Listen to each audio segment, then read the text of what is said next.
It's me again, Lindsey. Today we are not going to explore any mathematical concept, but we are going to do a problem. Where's the problem from? The problem is from Singapore Math Intensive Practice 3A on page 88 and 89. Here, this is problem 10 from the More Challenging Problems section. I was solving this problem, and I found out an answer that the answers missed. Shall we try and solve this? Well, yes, maybe we should start and try to solve this problem. Let's read the problem first. There are 13 cards numbered from 1 to 13. Pick up 3 of these cards so that the numbers on these 3 cards when multiplied together gives 252. Interesting. And let's solve it. What is this really telling me? That was the question I asked. But first, I did not ask this question. I just solved it by hand. 1, no, and then 2, and then keep going. But I found out that this is a very bad way of solving it, the worst way of solving it. So I changed my mind and did a better way. I asked myself, what is this really trying to test me? And then I saw multiplication because this word multiplied. That means it's testing me on multiplication. It wants me to know multiplication. Then I thought of something else. Did it really teach me just multiplication, just make me do multiplication? Or is it something else? Yes, there is something else. Division.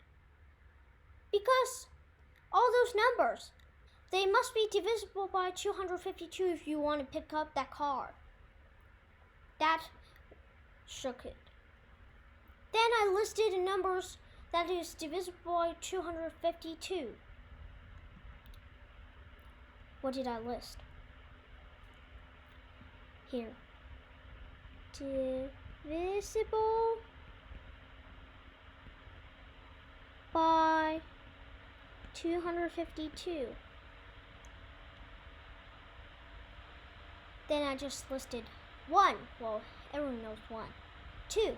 Yeah, because it's an even number, so 2. What do we do? I kept listing, but in the answers way, and the right way of solving it, and the good way, is to do another graph. Like this.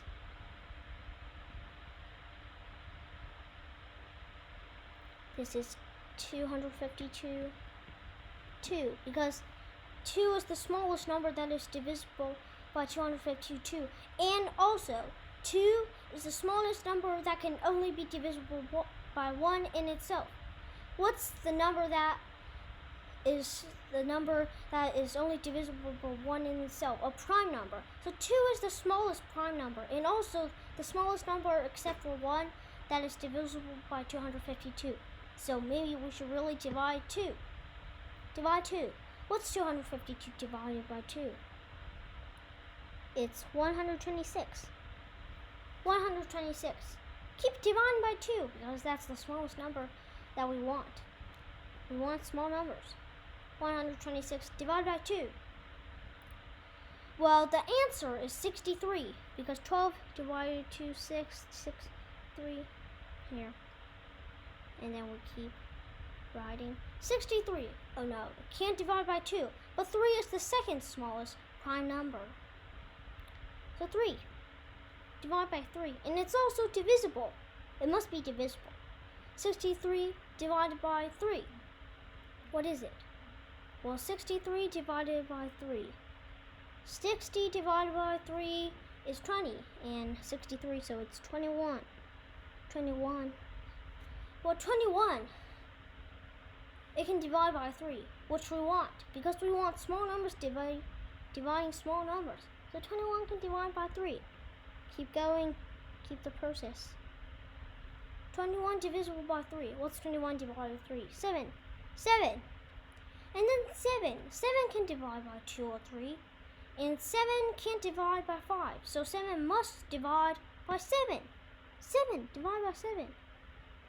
And that gets you to the number we've always wanted, 1. And then 1 can't just divide 1 forever.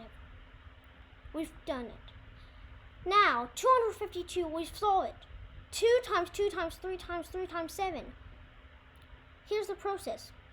252 is equal to 2 times 2 times 3 times 3 times 7. I think it's right. Yeah. 2 times 2 times 2 times 3 times 7. This is all the numbers that is divisible by 252. Then we just start making them into 3 numbers. Because we want 3 numbers. We can do whatever we want. But wait. The important thing is that all the numbers are smaller than 13. And also, there are no numbers that are the same, like a 2 and a 2. The only ways of doing this is 2 times 2, which is 4, and 3 times 3 and times 7, which was what the answers did, and that's equals to 4 times 9 times 7. But my way, which the answers already missed, is actually doing this. 2 times 2 times 3 into one group, and then times 3 times 7. This is also an answer, which is 12 times 3 times 7. 12 times 3 times 7. That means there are 2 answers. The first answer is to pick up the 7, the 3, and the 12, which I did. But the second answer, which was one of the answers did this, was 7 times 4 times 9, which is also an answer. These all multiply together gives 252, and you picked 1 to 13. And it's also 3 cards. That means we've solved it. And so now that's for here now. And thanks for coming. Bye.